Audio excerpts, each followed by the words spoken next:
प्राचीन काल की बात है। देवताओं और असुरों के बीच सदा ही संघर्ष बना रहता था। जब जब धरती पर अधर्म बरता, तब तब देवता भगवान विष्णु और भगवान शिव की शरण में जाते।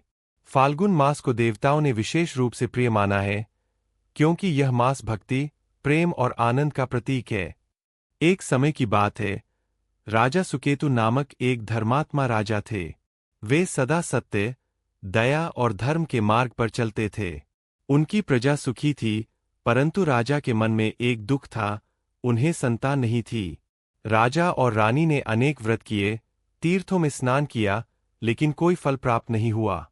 तब एक दिन महर्षि नारद उनके राज्य में पधारे।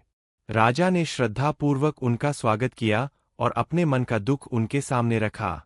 नारद जी ने कहा, हे राजन, फाल्गुन मास में भगवान विष्णु और भगवान शिव की विशेष पूजा करने से सभी मनोकामनाएं पूर्ण होती है।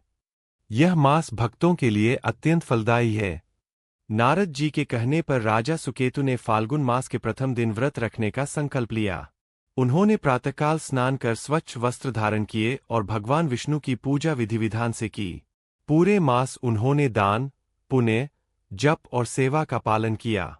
फाल्गुन मास की महिमा से प्रसन्न होकर भगवान विष्णु राजा को स्वप्न में दर्शन देने आए और बोले, हे राजन, तुम्हारी भक्ति से हम अत्यंत प्रसन्न हैं। शीघ्र ही तुम्हारे घर में एक प्रतापी और धर्मात्मा पुत्र जन्म लेगा। राजा की प्रसन्नता का ठिकाना न रहा। समय आने पर रानी ने एक तेजस्वी पुत्र को जन्म दिया। पूरे राज्य में उत्सव मनाया गया। राजा ने समझ लिया कि यह सब फाल्गुन मास की महिमा और व्रत का फल है। यहीं से फाल्गुन मास की कथा का आरंभ होता है, जो हमें सिखाती है कि सच्ची श्रद्धा और भक्ति से भगवान अवश्य प्रसन्न होते हैं।